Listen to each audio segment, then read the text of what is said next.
Hello everyone, welcome back to Solving Standard. I'm Corbin and this is Sultai Constrictor. And this is not a snake deck like you've seen snake decks before. This deck plays Hadana's Climb. It is sort of fundamentally a different deck because Hadana's Climb is an extremely powerful magic card. It is just incredible. And by the way, we also get to play all these good ones still like Snake and Siphoner and so on. So I'm going to go ahead and basically do what you expect to do with this deck, which is Constrictor into Siphoner. And then we have all these normal busted starts that the green-black snake decks have. But on top of that, we get to play Hadana's Climb. And the card just takes over on its own. It has incredible synergy with Constrictor, has incredible synergy with Walking Ballista, and oh, by the way, transforms into a land that provides any color of mana, and just makes something really, really, really large. Makes it giant, makes it huge. Great with Verdur's Gearhole, great with basically everything. It's just an incredible card, and it works perfectly in the deck, and that is why Aaron Barrick took this to the finals of Grand Prix Memphis last week. I don't know what our opponent's on here, but apparently we're getting Doomfalled, so Snake down, I suppose. Ether Hub is a pretty decent draw here. In fact, it's a great draw because it now means I can go with 2 energy, Glint Sleeve Siphoner with Blossoming Defense to protect it, and I immediately get to start cashing it in for cards next turn. You know, there were other options here. Obviously, could have played Conduit, tried to double spell the turn after, but I just want to draw cards, and I don't know if our opponent's playing some sort of removal deck. Looks like Mardu removal or something like that right now, and this is perfect. We get a Blossoming Defense in response to Ixalan's Binding, and then cash in our Siphoner for cards. So look at that. Our opponent wasted 4 mana for our 1. We get to draw cards. It's pretty good.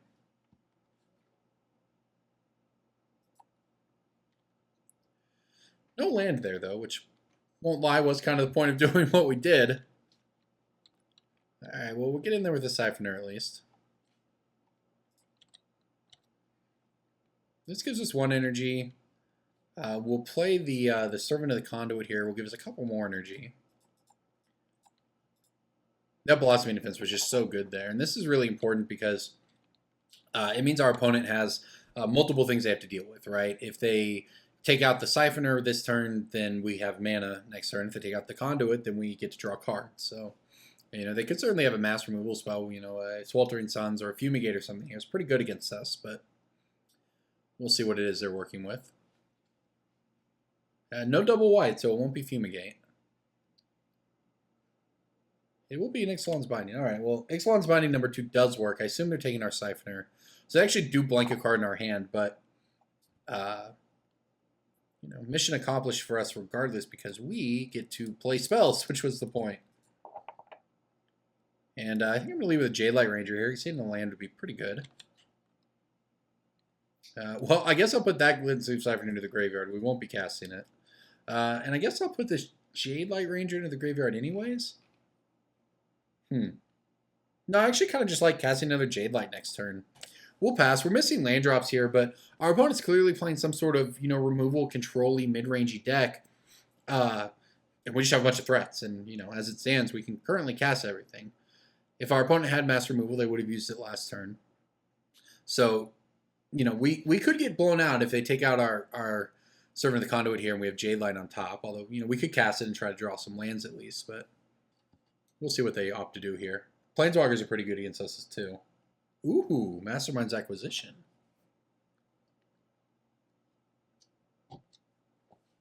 Well, that's probably not great for us. What are the odds I just went and got a white land? I assume our opponent's playing Angrath or something, which is actually pretty good against us. They take one of our creatures for a turn and make us sack it. Alright, well, like I said, don't know exactly what our opponent's up to here, but let's go ahead and attack with Jadelight.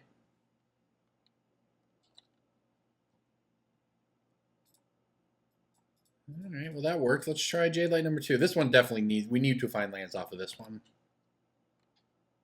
That's not a land, that is a Constrictor. Constrictor is pretty good, but we're running low on energy. I actually just have to get rid of this. Twice. I mean, that doesn't feel great. We've gone through 17 cards and we found 3 lands, so that's not ideal. I definitely don't like putting double Constrictor into my graveyard. And there's the Sweltering Suns. I mean, I knew that was coming. That's why I went for lands. There was no way our opponent wasn't getting a board wipe there. Ooh. All right, Azur's Gateway. This feels pretty bad. I just have to Ballista here for 1. This might be good against us. Draw a card, exile. Then if 5 cards with different mana costs, you get to transform it. I mean, I guess that's good. But it just loots. It's just a reasonable looting effect, which is pretty decent against them. Or against anyone, really. Sort of a treasure map-esque card. Alright, well. We get to play Bristling... Oh, no. That's a good one. It's a very good one. We found our lands now. Alright, let's play Bristling Hydra. Bristling Hydra is about the best answer to this. Profane Procession is a very good card.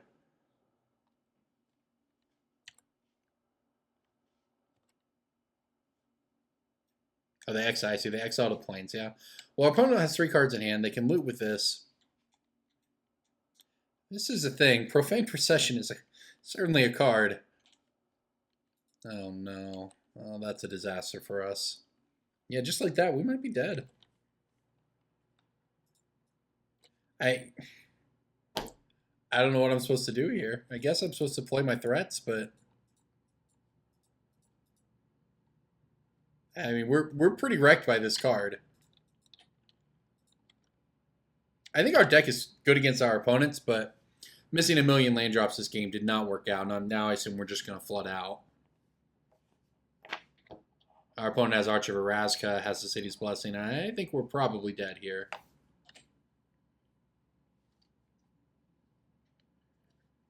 This card's very hard to beat. 5 mana exile creature.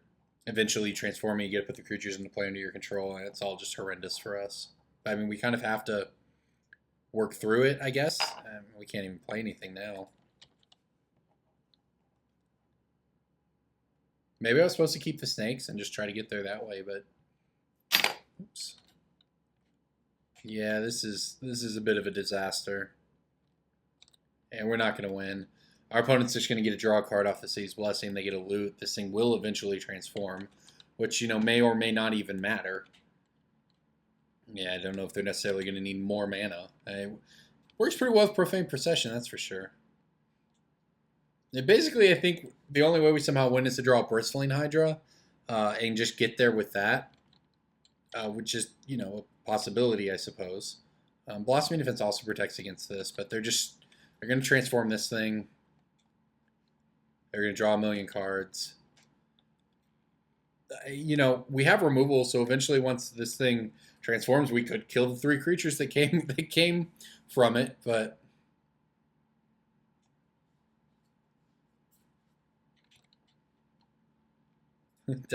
Dear Deadland's not exactly what we need here. Ooh, this game went downhill fast. We are very dead. Kind of want to see our opponent transform Azur's Gateway, though. That's kind of cool. Cycle 3 Canyon Sloughs in a row. Why not? I'm just appreciative of what our opponent is doing here. They're 1 card away from transforming the Gateway. If we ever find creatures, they'll get a Transform Procession. It's pretty nice. We're very dead, but I want to see what they're doing. It doesn't matter because we are predictably going to flood out now after not finding any before. Our last 8 cards, 5 of them, I guess, have been lands. Yeah, it doesn't really matter.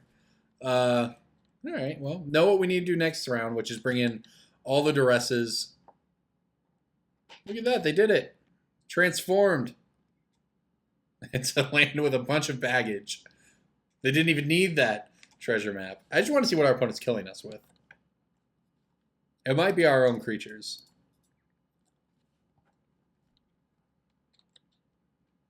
Getting energy, though, is relevant because basically our out, and I don't really think it's much of an out here, but I'd say our out is finding a Bristling Hydra that they can't Profane Procession. But has 18 black mana. They're going to Torment of Hailfire us. That's the win condition. I figured it out. It's going to be Torment of Hailfire. There's no need to stick around. Nah, I'm not messing around with this. You got it, buddy. I play Profane Procession in Commander. You play Torment of Hailfire. That's definitely what they've got. But all right, onto the sideboard here. I think our sideboard's pretty good. We do not need these fatal pushes at all. We have negates. Adonis Claim is actually not the best here. We need to cut a lot more cards. I wonder if Adonis Claims... We do want it, but I haven't sent a message. I can't see it, though, until I get back in. I cut a Blossoming Defense. Got the Vraska's Contempts, I think. Just because we didn't see anything. And Walking Bliss is worse. I mean, Walking Bliss is still really good, but it's slightly worse here. We have to cut something. That's basically what it comes down to. I don't really want to cut Jade Light Rangers. Cut another Blossoming Defense. Our opponents, actually, most of our opponents' removal, maybe we don't need any of them. To be honest, our opponent's removal seemed almost entirely, outside of Profane Procession, doesn't really lose the Blossoming Defense, you know. Well, Blossoming Defense is really good at Ixalan's Binding and stuff, so I don't know. Maybe we'll get rid of a negate here. Submit that. 61 for the moment. I'll cut a Mana Dork, I guess. I don't know. It's really hard to say. I've obviously never played against, you know, Mardu Procession, Profane Procession, Mardu, whatever it is, Mardu Torment of Hailfire. But it's a sweet deck.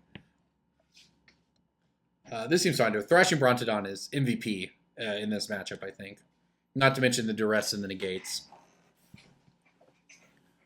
Our deck is honestly probably pretty decently positioned here.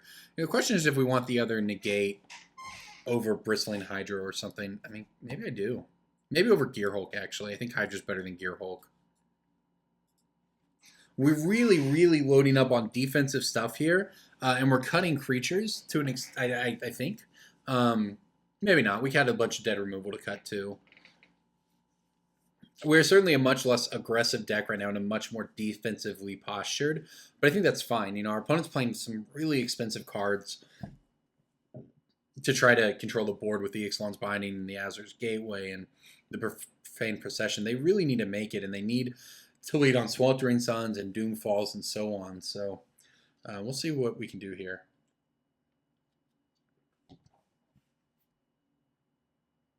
And they're also taking all the time in this sideboarding. Guess they have a bunch of cards for us. Or maybe they sent us a message. Maybe that message was relevant. I guess we'll figure it out in 20 seconds here. Thrashing Brontodon's a really nice one. You know, I called it out as a... my opponent asked if this is recorded. It is. Your deck is sweet. I called it out during the set previews. Ooh, okay, that's 7 lands. Yep, that's a keep.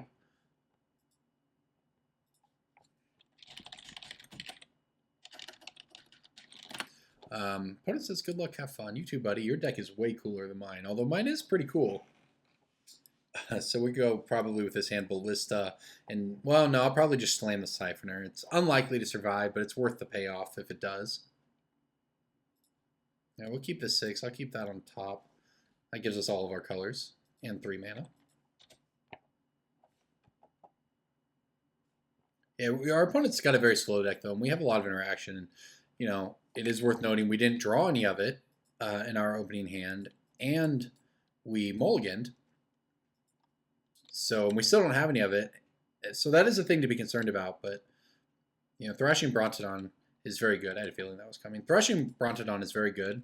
It was a card I called out when the set was released because just the stats on it are good. You know, a 3/4 for 3 is pretty relevant, especially in a world of on-crop crashers and Kari Zevs or whatever else, right? As a Toolcraft Exemplar, there's a lot of 3-power creatures you want to block. And then also just happens to have a really great ability. So, yeah, that's a lot going for it. Constrictor, huh? Constrictor or Climb here? Climb's most mana efficient. I think I'm going to play the Climb. No, that's just bad. It's not bad because if we play it and then next turn we draw a land, we can Constrictor and Ballista. But not having the Constrictor, I think, just means we just have to play Constrictor here. Or not having the land in hand, rather.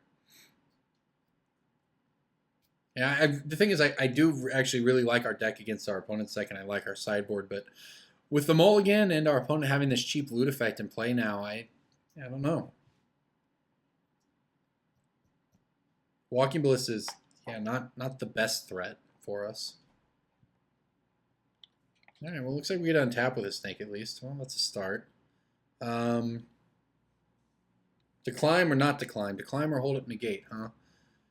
Our opponent is going to likely Field of Ruin us because it looks like they probably need mana. I'm going to... Which means if they're doing that, they're not killing our thing. So I'm at least going to make them, you know, show us something here, right?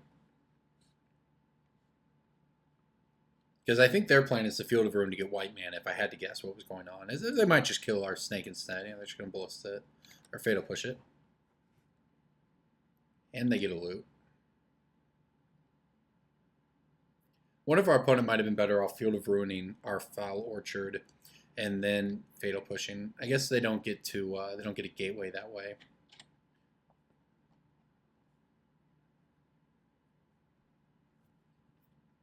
Well, okay. If we draw land, we get to play Ballista for 2, and then if we somehow make it through combat, we can actually transform our Hadana's Climb to give us mana, which we could use.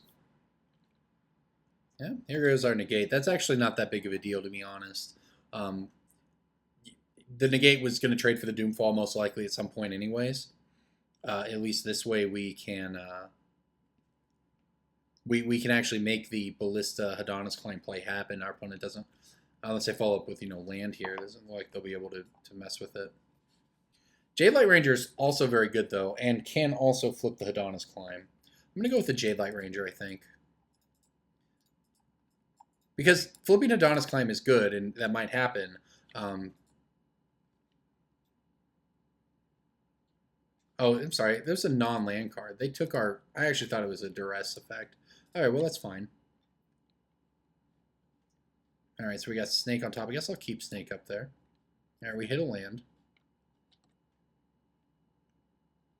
So we don't get to transform our Hadana's Climb quite yet, which is a little unfortunate, because if we had, we'd be able to, well, I guess we wouldn't have drawn the forest and been able to do it, but we don't quite have negate up, and our opponent knows we have negate now. Our opponent's sitting crimped on mana over there. There's Arch of Araska. Great card, but no white mana yet. I feel a lot better if somehow we get to untap and have negate up. But I mean, that seems unlikely, but if I were able to play Snake and have negate, I'd feel very good. The key is sticking a threat and then having negate with it. And the nice part about Hadana's Climb is it makes every creature a threat. Approach. Okay, our opponent's got some approach. Is that an Hour of Revelation? Wow. This is our deck is a deck it's good against because we get out of the range of damage-based removal very quickly. But by the way, also kills your own stuff. All right, well, our opponent's deep in the tank here. They already played land this turn. Treasure map, huh? All right. Well, our opponent has all the long-term value going. However, the bad news for them is we also have some value going. I'm going to Hadana's Climb. This is actually maybe, well, I don't know. Maybe it's counterintuitive, but I'm going to Hadana's Climb the Constrictor so that we don't transform Hadana's Climb. And yeah, it means we get in for 2 less damage this turn, but we have negate up, and it means next turn we can make the same play where we play 2 mana spell pre-combat, and that spell can be Walking Ballista. It'll come into play with 2 counters, and then we can Hadana's Climb it up to 4 counters. And then we'll have 4 damage to shoot them with. I think this is fine. You know, we could have got in for 6, transformed Hadana's Climb, and then, you know, been able to activate it later. But I think just making all of our creatures into threats, plus it gets the Winding Constrictor out of the range of Sweltering Suns. So if our opponent played Sweltering Suns, I just would be fine with it.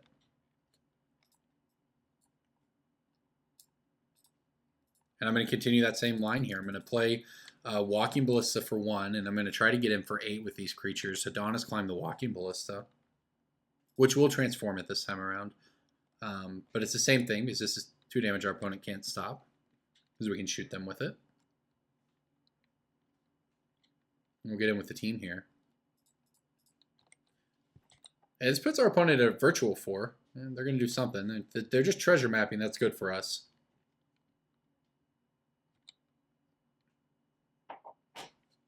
And now they're looting. So they, let's see here, scribe to the bottom with the treasure map. Now looting with the gateway. That's pretty good for us all around. I think we're going to get in for 8 here. Now our opponent gets to transform their treasure map. I could have played the Brontodon and destroyed it to prevent prevent that from happening, but I don't think it's worth it. I think what we're doing is exactly what we want to be doing. It's going to be difficult, I think, for our opponent to win through this negate. And, you know, also interesting that they chose to take the Bristling Hydra out of our hand with that Doomfall rather than negate. There you go. They could have looted. All right, well, I didn't expect to necessarily get there that way, but we did get there. Sure, I guess we'll keep what we've got going on here. I mean, it's also nice we actually didn't have to show them thrashing Brontodon. You know, it's guessable, but it's not, you know, it's not a slam dunk that we would have it or anything. So, yeah, this looks like a keep. Not the best hand by any measure here, but, you know, it's got some nice value plays here with the Brontodon and the Jade Light Ranger. It's got lands. And Glint Sleeve on turn 2 is not the worst either. I mean, I'm sure it'll just get removed, but that is what it is. Something's got to draw the removal. At least gives us a turn 2 play. Well, okay. I'm gonna actually change it up a little bit and play this Ballista. The reason for this is if we hit land next turn, we can play Siphoner with Blossoming Defense up. Also, our opponent clearly has some sort of removal spell. I would imagine. And we weren't going to draw a card off Siphoner anyways. I mean, this is bad for us. We certainly need to hit lands or we will lose the game. We have 24 in our deck. This is, you know, they're going to look at our hand. Sure. Well, I don't know what they want here. We have several things they care about. You know, they care about Brontodon, they care about Siphoner, they care about Hydra. They might care about defense. Yeah, maybe I'm supposed to slam Siphoner there, but, you know, if our opponent just has Magma Spray or whatever, it's just so bad for us. If we then draw land and could have protected it with Blossoming Defense, you know, it's... Instead you play the Ballista, which is, you know, it does something. It's certainly not great, but it is something on the field while giving us the opportunity to land one of the engines that we need to really pull ahead. You know, untapping with Siphoner and getting value out of it is one of the ways that we actually win the game. Attacking with it for 2, you know, for a couple turns is not necessarily what we do. So, all right, here we go. Fingers crossed.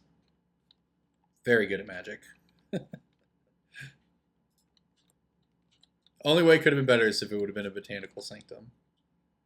And in fact, you know, honestly, that is kind of relevant because we don't have 2 green mana, and we have 3 cards in our hand that cost 2 green mana. So I'm certainly not complaining, but wasn't great either. Wasn't as good as it looked.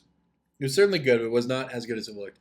Also, we still get pretty blown out by Sweltering Suns, which our opponent obviously has. All right, well, we might be in trouble.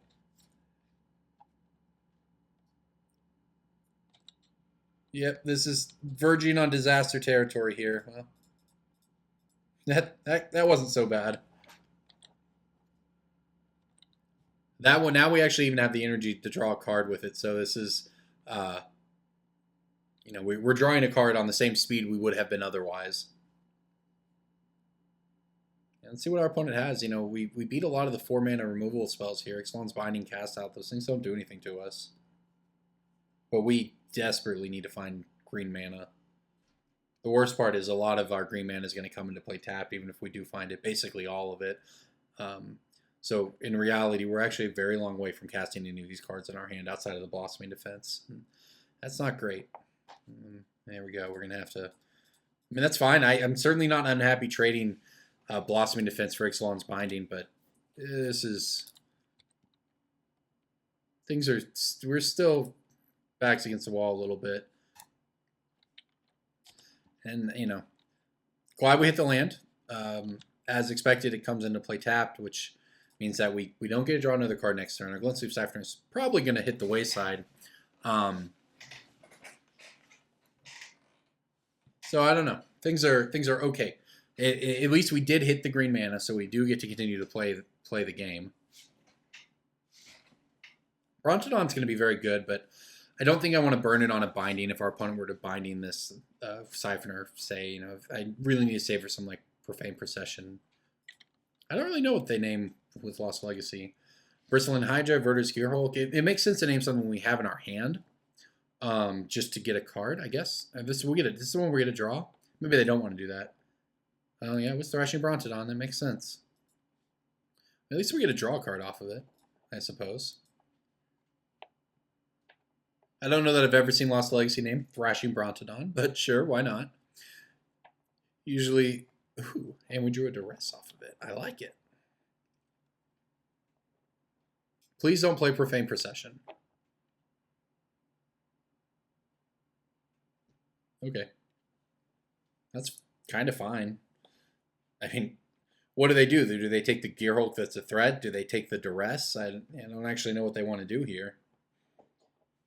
It depends, obviously, on what their last card in hand is. And they took the Jade Light Ranger. Yeah, makes sense, actually. All right, Constrictor, pretty good one. Well, that is quite the mind game because does that mean our opponent's last hand is bad? Or last card is bad? I don't know. It kind of doesn't matter. I think it might just be a land. Oh no, it's Ixalan's Binding. All right. That was very good for us then. Well, it was a bit of a mind game because our opponent took they took the Jade Light Ranger there when you'd think they take the duress if they had a card in hand that mattered, but all right, so now our opponent's top decking though, and we get to draw cards off Siphoner here. Treasure Map is certainly not bad, but also our opponent's probably just kind of dead. It was very, very close game. We just get to play this Gearhulk here for $1 million and pretty much end things. Our opponent does get a Scry. They need a mass removal spell. I don't know which of these they care more about. I'll just split it.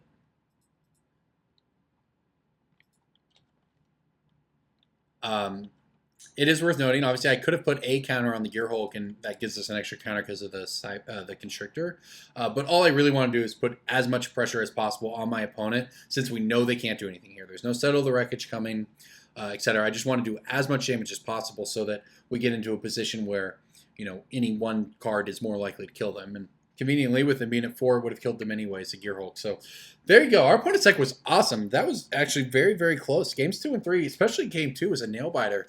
That was a really fun match. Thank you for watching, everybody. This is Solving Standard. I'm Corbin Hostler, and Sultai Constrictor. Adonis Climb is a very good Magic card. This is a very good deck. Thank you for watching.